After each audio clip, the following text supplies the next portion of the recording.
ସମସ୍ତେ ଚଳନ ଚରିତ୍ର ଆଚରଣ ମାର୍ଜିତ ହବା ଦରକାର, ନିୟନ୍ତ୍ରିତ ହବା ଦରକାର। ଚାଲି ଚଳନ ଆଚରଣ ମାନେ ସେ ସଂଯତ ହେଇକି ଯେତେ ହବ, କାରଣ ତାଙ୍କର କଥାବାର୍ତ୍ତା ଚାଲିଚଳନ ପିଲା ଉପରେ ପ୍ରଭାବ ପକାଏ। ସେ ଯାହା ହଉ ସେ କଥା ଅତିକ୍ରାନ୍ତ ହେଇଛି। ବର୍ତ୍ତମାନ ଆମର ଯୋଉ ପୁତ୍ର ଆଜି ଯୋଉ ସୁସନ୍ତାନ ଆଜି ଗର୍ବ ପରିବାରକୁ ଆସିଛି, ଏ ସନା ଭାଇ ଇଷ୍ଟପ୍ରାଣ ସନାତନ ଭାଇଙ୍କ ଘର, ଇଷ୍ଟପ୍ରାଣ ଆଶୁତୋଷ ଭାଇଙ୍କ ଘର। ନିଶ୍ଚିତ ଭାବରେ ଯୋଉ ସନ୍ତାନ ଆଜି ମାଙ୍କ କୋଳରେ ଆସିଛନ୍ତି, ସେ ଆଜି 16 ବର୍ଷରେ ପଦାର୍ପଣ କରିଛନ୍ତି। ନିଶ୍ଚିତ ଭାବରେ ସେ ସୁସନ୍ତାନ, ଏଥିରେ କୌଣସି ଦ୍ୱିଧା କରିବାର ନାହିଁ। ଏ ପରିବାର ପରିବେଶ ଚିନ୍ତା କଲେ ଆପଣ ମାନେ ନିର୍ବିଘ୍ନରେ କହିଦେବେ, ନିର୍ବିଚାରରେ କହିଦେବେ ଯେ ନିଶ୍ଚିତ ଭାବରେ ସେ ସୁସନ୍ତାନ ଆସିଛି। ତେଣୁ ଠାକୁର ଯେ କହୁଛନ୍ତି ଯେ ଗୋଟେ ପିଲା ପିତାମାତା ହଉଛନ୍ତି ପ୍ରକୃତରେ ମଣିଷର ଉତ୍ସ, ଜୀବନର ଉତ୍ସ ହଉଛନ୍ତି ପିତାମାତା। ପିତାମାତାଙ୍କ ଯୋଗୁଁ ହିଁ ଆମେ ସୃଷ୍ଟି ହଉ। ଠାକୁର କହିଲେ ପିତାଜି ତୋର ଆଣିଲା ଭାଇ ଅସ୍ତିତ୍ୱର ଜୀବନ ଧାରା, ମାଟି ତୋର ମୂର୍ତ୍ତିଟି ଦେଲା ସତ୍ତା ହେଲା ଜୀବନ ଗେଣା। ତେଣୁ ପିତାମାତାଙ୍କ ମାନେ ଇଏରୁ ଆମେ ପିତାମାତାଙ୍କର ଆଶୀର୍ବାଦରୁ ସନ୍ତାନ ଜନ୍ମ ହୁଏ, ଆମେ ସବୁ ଜନ୍ମ ନେଇଛୁ। ତେଣୁ ପିତାମାତା ହଉଛନ୍ତି ଆମର ପୂଜ୍ୟ, ପିତାମାତା ହଉଛନ୍ତି ଆମର ନମସ୍ୟ। ଠାକୁର କହିଲେ ଧରଣୀ ଉପରେ ତୁମେ ଯେତିକି ଚାହିଁବ, ପିତାମାତା ଭିନ୍ନ ଆଉ କିଛି ନ ଦେଖିବ। ପିତାମାତା ସର୍ବମୟ ଦେଖ ଆଖି ଫେଇ, ତାହାଙ୍କୁ ପୂଜରେ ଯିବ ହୃଦ ଖୋଲି ଦେଇ। ତେଣୁ ପିତାମାତାଙ୍କ ପୂଜା କରିବ, ପିତାମାତାଙ୍କର ଆରାଧନା କରିବ। ତେଣୁ ଠାକୁର କହିଲେ ପିତାମାତାଟି ଭକ୍ତି ଜାଣିଥା ପ୍ରଥମ ଶ୍ରେଷ୍ଠ ଭାବ, ତାହାରି ଉପରେ ବଜେଇ ଉଠେ ଜୀବନର ସ୍ୱଭାବ। ତେଣୁ ଆଜି ପିତାମାତାଙ୍କ ସେଇ ଉପନିଷଦରେ କୁହାଯାଇଛି ମାତୃଦେବ ଭବ, ପିତୃଦେବ ଭବ, ଗୁରୁ ବା ମାନେ ଆଚାର୍ଯ୍ୟ, ମାନେ 3 ଜଣ ପିତା ମାତା ଆଉ ଆଚାର୍ଯ୍ୟ ବା ଗୁରୁ, ଆଙ୍କୁ ବାଦ ଦେଇକିରି ଏ ସଂସାରରେ କେବେ ବଡ ହେଇନାହିଁ ନା ହବ ନାହିଁ। ମନେ ରଖିବେ ପିତାମାତା ଯିଏ ମଣିଷ ମାନେ ସ୍ରଷ୍ଟା କରିଛନ୍ତି, ସେ କେତେ କଷ୍ଟ ସ୍ୱୀକାର କରିଛନ୍ତି, କେତେ ଦିଅଁ ଦେବତା ପୂଜା କରି ତାଙ୍କ କୋଳରେ ଆଜି ଗୋଟେ ସନ୍ତାନ, ଏକମାତ୍ର ସନ୍ତାନ ଆସିଛି। କେତେ ଦିଅଁ ଦେବତା ପୂଜା କରି କେତେ କଷ୍ଟ ତ୍ୟାଗ କରିକିରି ସେ ଆଜି ସନ୍ତାନକୁ ଜନ୍ମ ଦେଇଛନ୍ତି। ତେଣୁ ଆଜି ଯୋଉ ବାବୁ ଅଭିରୁ ସେ ତାକୁ ବଡ ହେଇଗଲେଣି, ମୁଣ୍ଡକୁ ହାତ ପାଇଲାଣି, ସେ ଜାଣିଛନ୍ତି ପିତାମାତା କେତେ ଗୁରୁତ୍ୱପୂର୍ଣ୍ଣ ଆମ ଜୀବନରେ। ତେଣୁ ପିତାମାତାଙ୍କୁ ଭକ୍ତି କରିବା, ତେଣୁ ତାଙ୍କର ସେବା ଶୁଶ୍ରୂଷା କରିବା, ତାଙ୍କର ଆଜ୍ଞା ପାଳନ କରିବା। ବାଲ୍ମୀକି ରାମାୟଣରେ କୁହାଯାଇଛି ପିତାମାତାଙ୍କର ସେବା ଏବଂ କରିବା, ତାଙ୍କର ଆଜ୍ଞା ପାଳନ କରିବା ଠାରୁ ଏ ସଂସାରରେ ଦ୍ୱିତୀୟ କୌଣସି ଧର୍ମ ନାହିଁ, ମହତ୍ତର ଧର୍ମ ଏ ସଂସାରରେ କିଛି ନାହିଁ।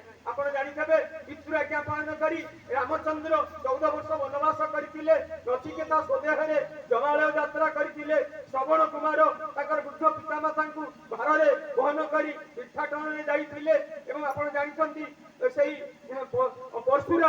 ପରଶୁରାମଙ୍କର ମାତା ଯେ ରେଣୁକା, ତାଙ୍କ ପିତାଙ୍କର ସେ ଯୋଉ କ୍ରୁର ନିର୍ଦ୍ଦେଶରେ ପରଶୁରାମ ତାଙ୍କର ଜନ୍ମଦାତ୍ରୀ ମାଙ୍କର ଶିରଚ୍ଛେଦନ କରିବା ପାଇଁ ଏଭଳି ଜଘନ୍ୟ କାମ କରିବା ପାଇଁ ମଧ୍ୟ ପଛେଇ ଯାଇନଥିଲେ।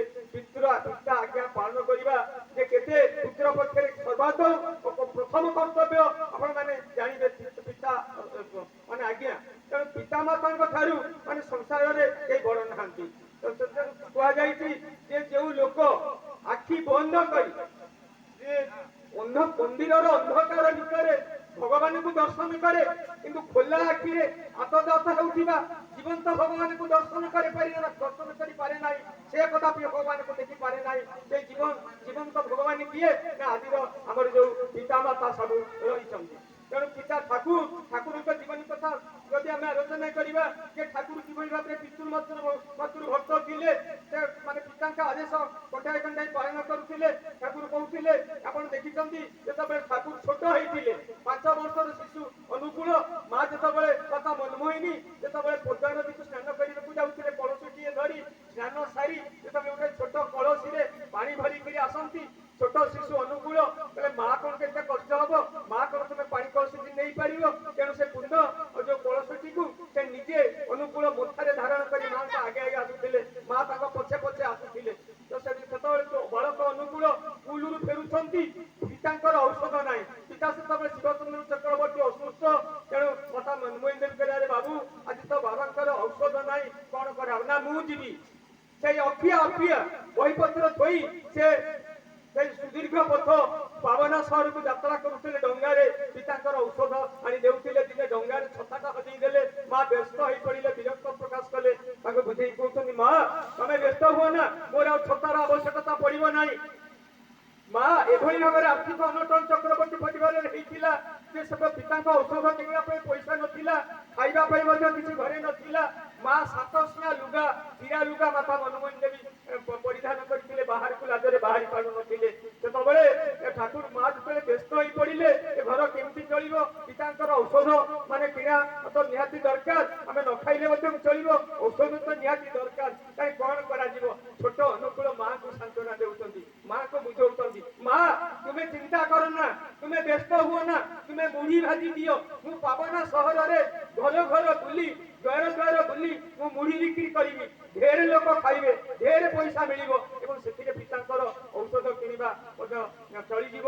ଆପଣ ବ୍ୟସ୍ତ ହୁଅନ୍ତୁ ନାହିଁ। କାନ୍ଦି କାନ୍ଦି ମା ଅନୁକୂଳକୁ କୁଣ୍ଡେଇ ପକାଉଛନ୍ତି। ଆପଣ ଜାଣିଛନ୍ତି ପରମ ପୂଜ୍ୟ ଶ୍ରୀ ବଳଦା ସେ କିଭଳି ଭାବରେ ପିତାଙ୍କ ପାଖରେ କାୟା ସଙ୍ଗେ ଛାୟା ପରି ରହି ଠାକୁରଙ୍କର ଆଦେଶ ନିର୍ଦ୍ଦେଶ ପାଳନ କରୁଥିଲେ। ଥରେ ଠାକୁର ଆଦେଶ ଦେଇଛନ୍ତି ବଳଦାଙ୍କୁ ଆସିବା ପାଇଁ, ବଳଦା ଦାଢି କାଟୁଥିଲେ, ଅଧା ଦାଢି କଟା ହେଇଛି, ଯାଇକି ଠାକୁରଙ୍କ ପାଖରେ ପହଞ୍ଚିଗଲେ। ଠାକୁର ଦେଖି ଆଶ୍ଚର୍ଯ୍ୟ ହେଇଗଲେ, କହିଲେ ଆରେ ତୁ ଏତେ ସମ୍ପୂର୍ଣ୍ଣ ଭାବରେ ଦାଢିଟା କାଟିକିରି ଆସିପାରିଥାନ୍ତୁ, ମୋର ସେଭଳି କିଛି ଗୁରୁତର କଥା ନଥିଲା, ଏଠିକେ କଥା ହେବା ପାଇଁ ଆସିଛନ୍ତି। ତେଣୁ ତାଙ୍କର ଆଜ୍ଞା କେତେ ଗୁରୁତ୍ୱପୂର୍ଣ୍ଣ ତାଙ୍କର ଏସବୁ। ତେଣୁ ମୁଁ ବିଶେଷ କହୁନାହିଁ, ଦାଦାମାନେ ଅଛନ୍ତି, ତେଣୁ ଆମେ ପିତା ମାତାଙ୍କର ସେବା ଶୁଶ୍ରୂଷା କରିବା, ତାଙ୍କର ଆଜ୍ଞା ପାଳନ କରିବା।